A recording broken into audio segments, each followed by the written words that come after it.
Hi, this is Sasha from the Autism Helper, and in this episode of the mini video training series, I'm going to talk about how to identify a replacement behavior. Sometimes I get asked what is a good replacement behavior for running or aggression, and I can't answer this question. I don't know your student or child, I don't know the whole picture, but this worries me because it's going about identifying a replacement behavior completely the wrong way. You don't want to look at just what a behavior looks like. The behavior is running or hitting or kicking. That's not where you go to first. First, you want to go to why the behavior is happening. I care less about what the behavior looks like than I do about why the behavior is occurring. All behavior is communication, and that negative behavior is communicating something. So in order to figure out a replacement for the negative behavior, we first have to figure out the why. So let's backtrack. What's a replacement behavior? A replacement behavior is a response or behavior that will replace the negative behavior. And the replacement behavior is a positive, pro-social, communicative response. The key is that the replacement behavior is going to get at that same why, the same reason or result that the negative behavior was getting, the replacement behavior is going to get at that same thing. So the first step is figuring out why the negative behavior is occurring. So like I said, all behavior is communication, and your child or student is communicating something loud and clear with extreme behaviors. For behaviors like aggression or running, it is communicating something. And when you switch your viewpoint to think about all behavior is communication, I think it allows us to interact and deal with these situations a lot better. Because these kids have no other way to communicate that they want attention or they need a break or they feel overwhelmed except aggression or great disruption or some extreme response. So you first want to figure out why the behavior is occurring. And here you're going to take ABC data. The A is the antecedent, which happens before the behavior, and the C is the consequence, something that happens after the behavior. And remember, when you think about the consequence, I don't mean like the old school, like you have a consequence. It's just anything that happens after the behavior. If nothing happens after the behavior, that's a consequence. So you want to take some data in your classroom. Don't add any interventions yet, or just use the interventions and strategies you've already been using. Because remember, you're part of your student's environment. So look at that whole big picture. When a behavior happens, when running out of the classroom happens, look at what happened before. What type of work was the child doing? Who are they working with? What other things were going on in the classroom? Look at that whole big picture. And then look at what happened after the behavior.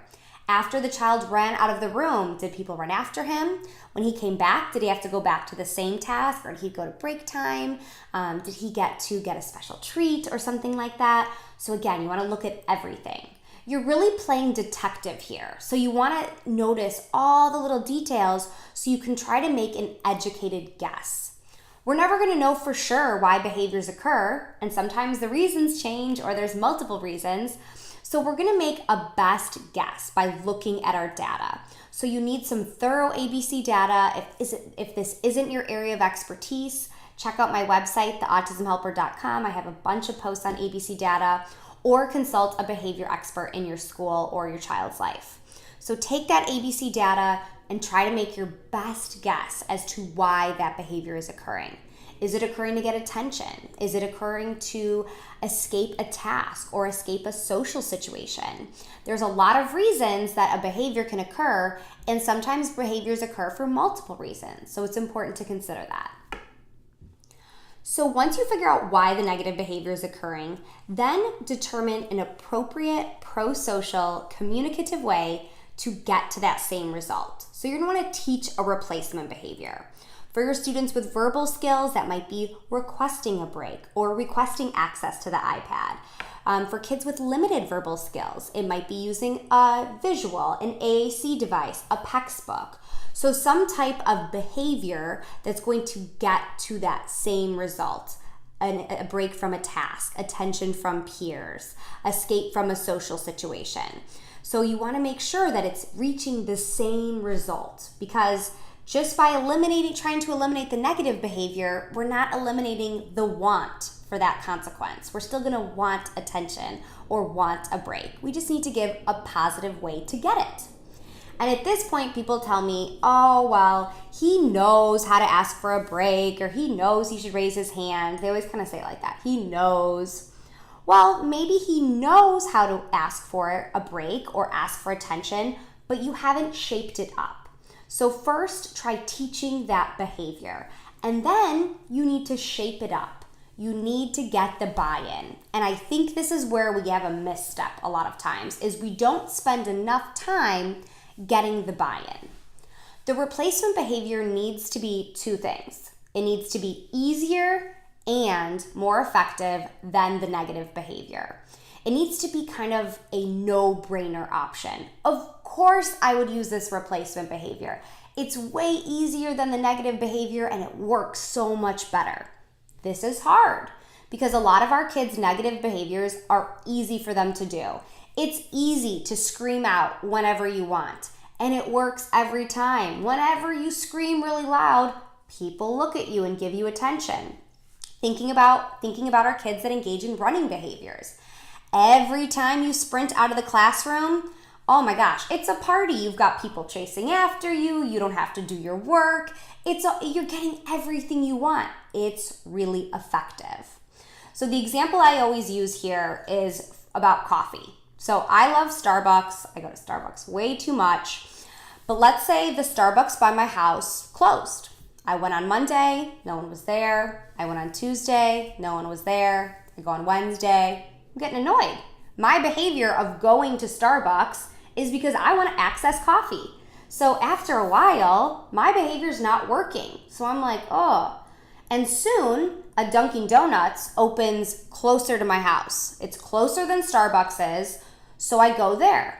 When I go to Dunkin' Donuts, everyone's super nice to me. There's no line. The coffee is 10 cents. It's super cheap. And every time I go, they give me this amazing fat-free donut. And it's delicious. It's like the best thing ever. So it's better for me to go to Dunkin' Donuts. So I go to Dunkin' Donuts again. There's no line, 10-cent coffee, fat-free donut. It's all good. If Starbucks reopens, where am I going? I'm still going to Dunkin' Donuts. It's the no-brainer option. Of course I would go to Dunkin' Donuts. It's closer, it's easier, it's more effective, it's all around better. So that's what you need to figure out. You need to figure out a no-brainer option.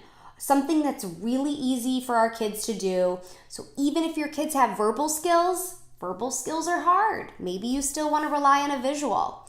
If you're on PECS Phase 4, well, that's challenging. Maybe you want to use a single picture exchange.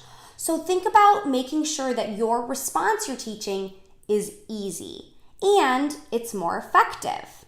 So when I say more effective, it means that it's going to get that reinforcement, that result, that why, all the time. I like to call this time Phase 1. People are scared of Phase 1. Phase 1 is all the good, all the time. Every single time your kid uses a break card, every single time they ask for the iPad, every single time they come to you to get your attention, they get it.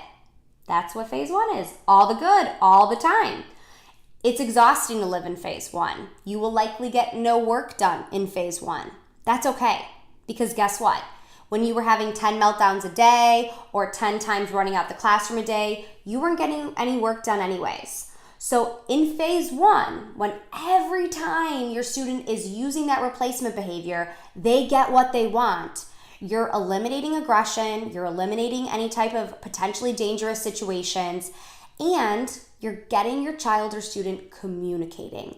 They're communicating what they want to you in a positive, pro-social way, instead of that negative way they were communicating it before.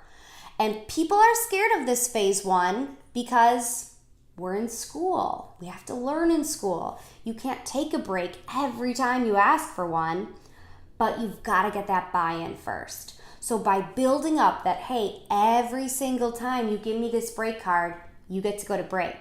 Even if you use it 82 times a day, we have to use those opportunities to build the buy-in. And don't worry, you're not living here forever. But I think sometimes we miss this step. We jump through too quickly, and our kids just don't have buy-in in the replacement behavior. So they go back to the negative behavior, to what they know works. For older kids, those negative behaviors have likely been working for a really long time.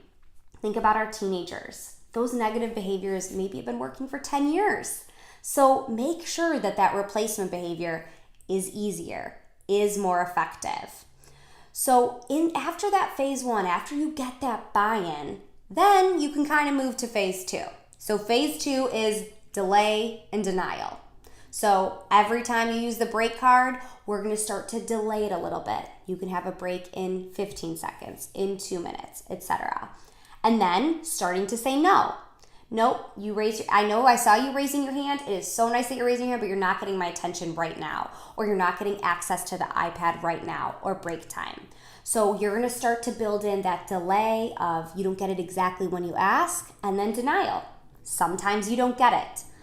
There's no perfect amount of time to spend in this idea of phase 1, all the good all the time.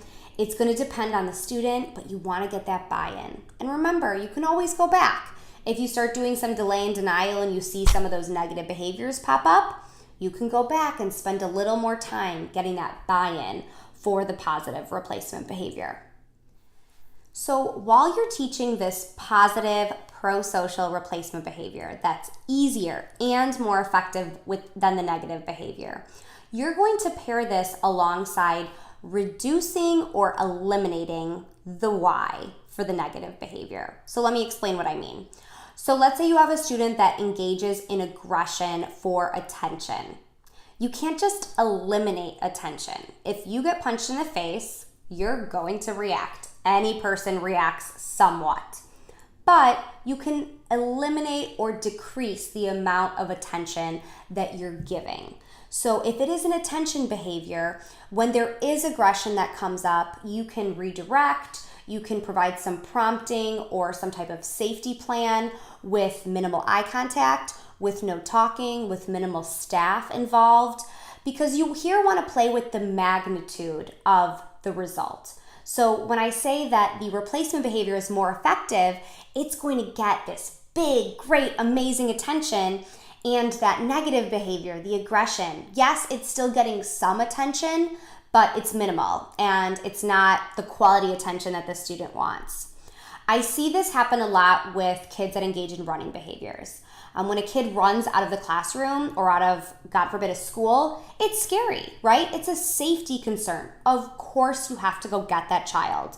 Obviously, some buildings have plans for this with staff members at various gates and walkie-talkie systems, but the typical gen ed school doesn't have that.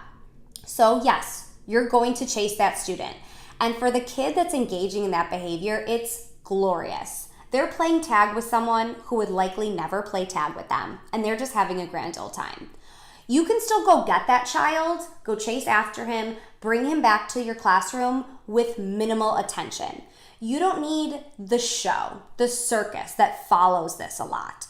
3 adults sprinting after, yelling, grabbing, bringing him back, everyone talking about it, verbal reprimands, lectures. Eliminate all of that. You are giving the student exactly what they want for these attention behaviors. So make sure that you play with the magnitude of your responses here. We can't always eliminate that desired consequence, especially for things like attention or escape from a task, but you can play with the magnitude of it. So it's important to consider that alongside teaching these replacement behaviors. So remember, when we're thinking about replacement behaviors, we start with the why. We have to figure out why the negative behavior is occurring. So you're going to take that thorough ABC data and figure out a response that's easier and more effective for that student to use. Then you'll spend some time in the all the good all the time, what I call the phase 1, getting that buy-in. Then you can start to add in some delay, having some wait time, and then saying no. So next time you're having to work with a student with a negative behavior that's potentially dangerous and stigmatizing for that student, consider teaching a replacement behavior that's positive, pro-social, and communicative, but make sure that it also touches on that same goal, that same thing that your kid was communicating, and gets to that same result. So thanks for watching this episode of the mini video training series. I'm Sasha from theautismhelper.com.